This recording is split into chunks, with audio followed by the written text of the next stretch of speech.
day, everyone. My name is Alabia Kweyemi, a student of the John Model College, Oki, Olode, Ibadan, Nigeria. And my presentation today is on the topic: a failed state should not be an impediment to becoming great. Failed state is a state with a dysfunctional government, economic, and social structure.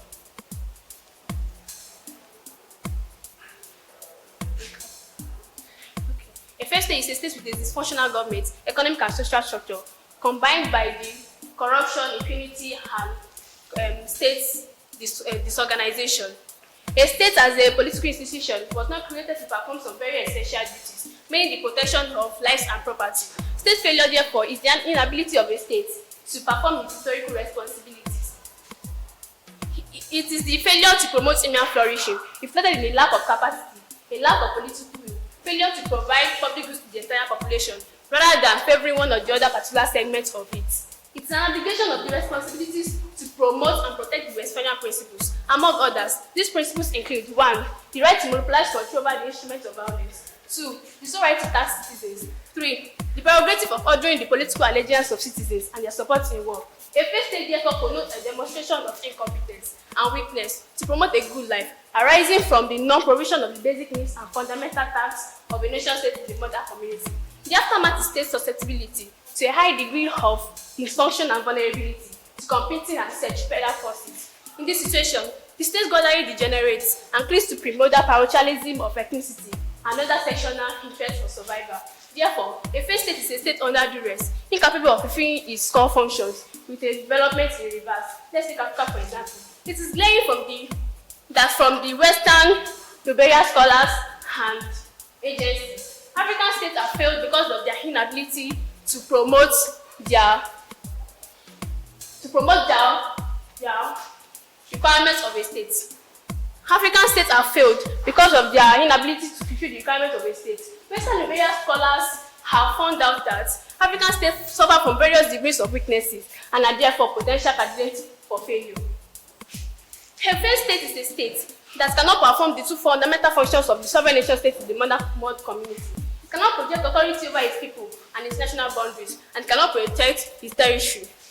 The governing capacity of a failed state is attenuated, such that it is unable to promote the administrative and organizational tasks required to control people and resources, and can only provide minimum public service.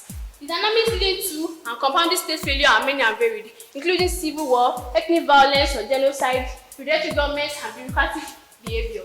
Which state failure comes in degrees, and is often a function of both the collapse of state institutions and societal collapse. A strong state provides core guarantees to its citizens and under its jurisdiction in the three interrelated realms of politics, security, and economy.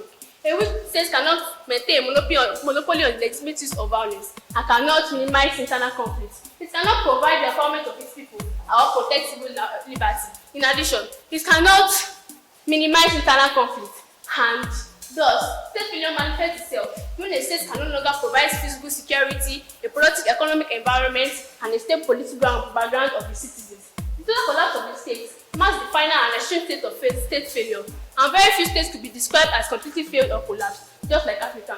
Yet, the chart demonstrates that many states suffer from various degrees of weaknesses and are therefore potential candidates for failure. Which states are failing with increasing frequency, most of them in Africa, but also a handful of them in Asia and Middle East. And which states are known to be unstable and to harbor dangerous non-state actors, such as warlords and groups that commit terrorist acts. For example, at the end of the 20th century, Somalia decided into state failure, and Afghanistan, a failed state under the Taliban regime, harbored the terrorist group Al-Qaeda. Furthermore, state failure possesses French humanitarian issues and possible emergency failures, and state taking responsibility for the international community. Consequently, understanding the dynamics of state failure and strengthening weaknesses of states in the world as deemed new emergencies. Examples of states that have failed include Rwanda, South Korea, and Singapore, each of which have implemented effective efforts and solutions to address their downfall. Ultimately, reducing the dangers of state failure and building weak nation states. Human capital development and infrastructure development will be essential for the recovery process. Thank you. In addition to the points I've traced before, a failed state can rise from the ashes of failure and become great, but it requires careful consideration of several key factors. Strong leadership is essential, as a visionary leader can unite the people, establish a clear vision, and implement effective policies. Institutional reforms is also crucial, as the establishment of functional institutions such as an independent judiciary, a professional civil service, and a robust electoral system can provide a solid foundation for growth and development. Economic revitalization is another crucial aspect, as the implementation of economic reforms, investing in infrastructure, promoting entrepreneurship and innovation can help stimulate growth and create more opportunities for citizens. Social cohesion is also vital, as the fostering of a sense of national identity, promoting social justice, and addressing historical grievances can help fill the wounds of the past and create a more unified and stable society. International support can also play a significant role, as security sector reforms, economic aid, and technical assistance from the international community can provide valuable resources and expertise to support the recovery process. However, overcoming challenges such as security sector reforms, corruption, and impunity, human capital development and infrastructural development can be essential to support the recovery process. Let's look at the reason why faith should not be an impediment to becoming great. One, resilience. Patients and people can bounce down from the realms of failure, using it as a learning experience to rebuild and improve. So, opportunity for change. A faith state can be a catalyst for change, allowing for the implementation of new policies and institutions that can lead to growth and achieve greatness. 3. Historical examples. Many countries such as Japan, Germany, and South Korea have risen from the ashes of failure to becoming great nations. 4. Human potential. The national potential is ultimately determined by the potential, creativity, and determination. 5. Lesson learning. Failure can provide valuable lessons and insights that can help to inform future decisions and strategies, helping to avoid similar pitfalls. 6. Rebirth and renewal. A failed state can be an opportunity for rebirth and renewal, allowing for the creation of new better states that can learn from past mistakes.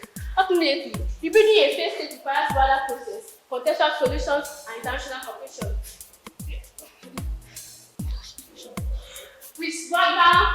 With careful consideration, determination, and support, even the most fragile states can rise from the ashes and become great. In conclusion, I hope